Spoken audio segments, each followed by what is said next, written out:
Biografia de São Francisco, Frei Tomás de Celano, Livro 2, Capítulo 9. Lamento e alegria dos irmãos, quando o viram portando os sinais da cruz e as asas do serafim.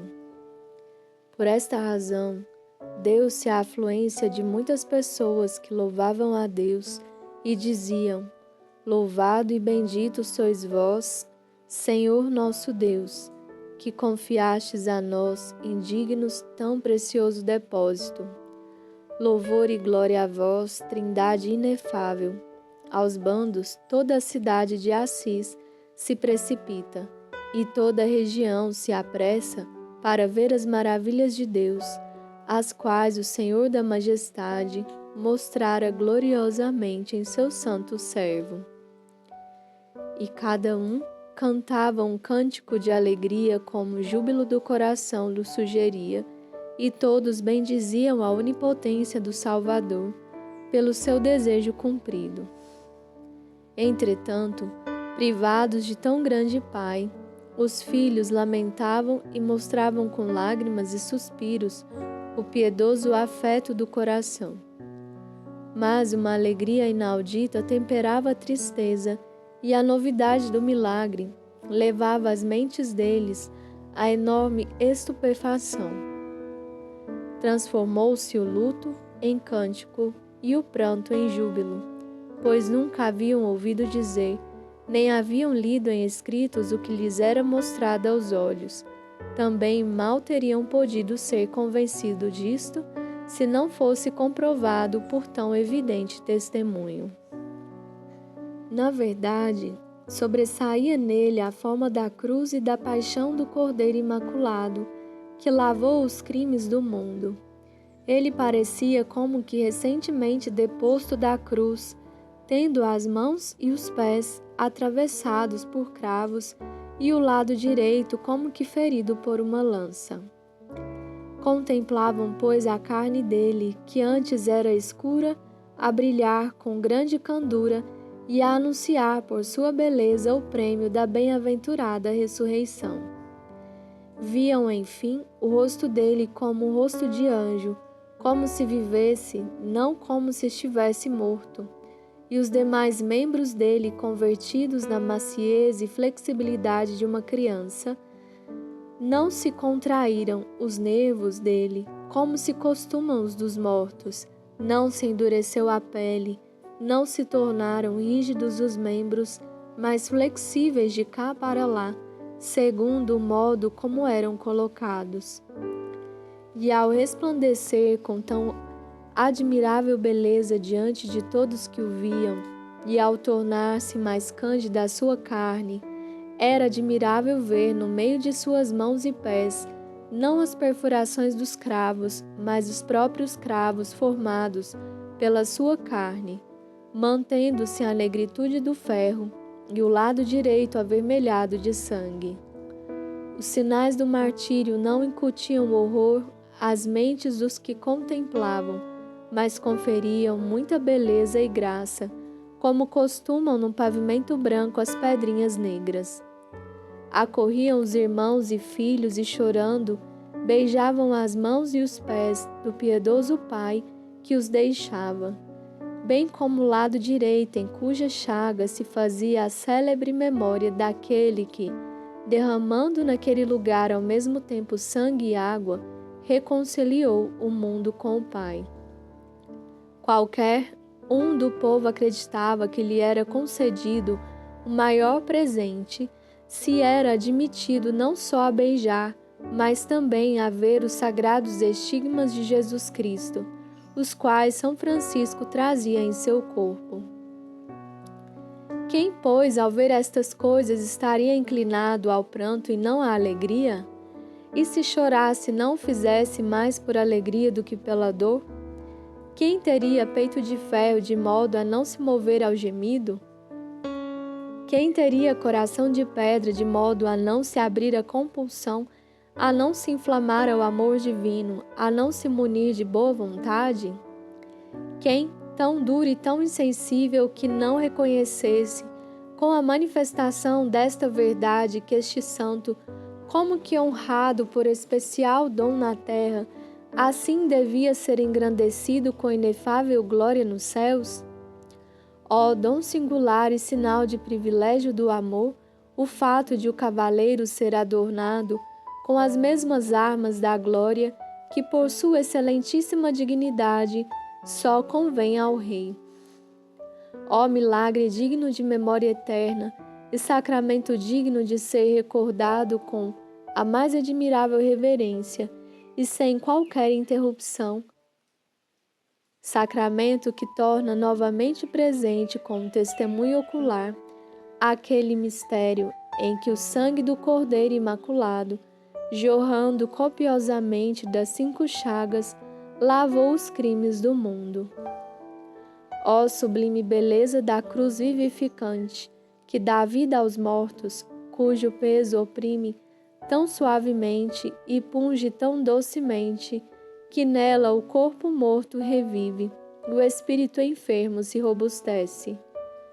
Muito te amou aquele a quem tão gloriosamente tu decoraste. Glória e bênção unicamente ao Deus sábio, que renova os sinais e muda as maravilhas para consolar as mentes enfermas com novas revelações.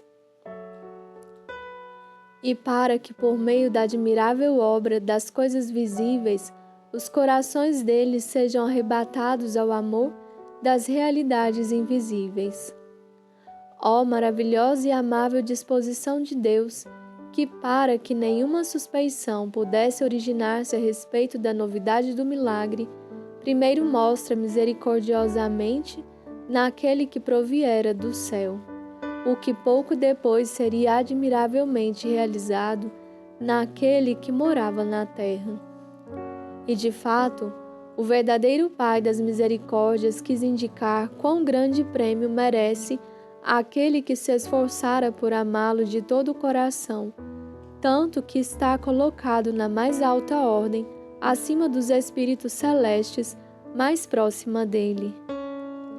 Sem dúvida alguma, nós poderemos alcançar isto, se a modo do serafim, estendermos 2 asas sobre a cabeça, isto é, tendo o exemplo do bem-aventurado Francisco, intenção pura e reto modo de operar em toda boa obra, e dirigidos estes a Deus, nos esforçarmos infatigavelmente por agradar em tudo unicamente a Ele.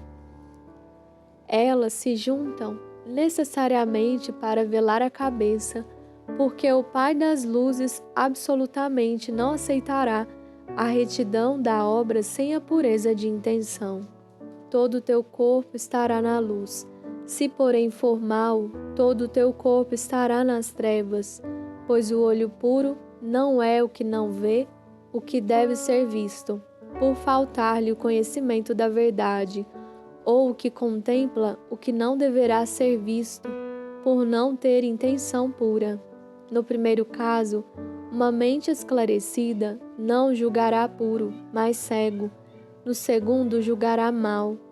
As penas destas asas são o amor do Pai, que salva misericordiosamente, e o temor do Senhor, que julga terrivelmente. Elas, reprimindo os impulsos maus e ordenando os afetos castos, devem elevar acima das coisas terrenas os pensamentos dos eleitos. Com 2 asas, deve-se voar para dedicar todo esforço à dupla caridade para com o próximo, a saber, refazendo-lhe a alma com a palavra de Deus e sustentando-lhe o corpo com o auxílio terreno. Estas asas rarissimamente se juntam, porque dificilmente ambas as tarefas podem ser realizadas por alguém. As penas delas são as diversas obras requeridas para o conselho e o auxílio a serem mostrados ao próximo.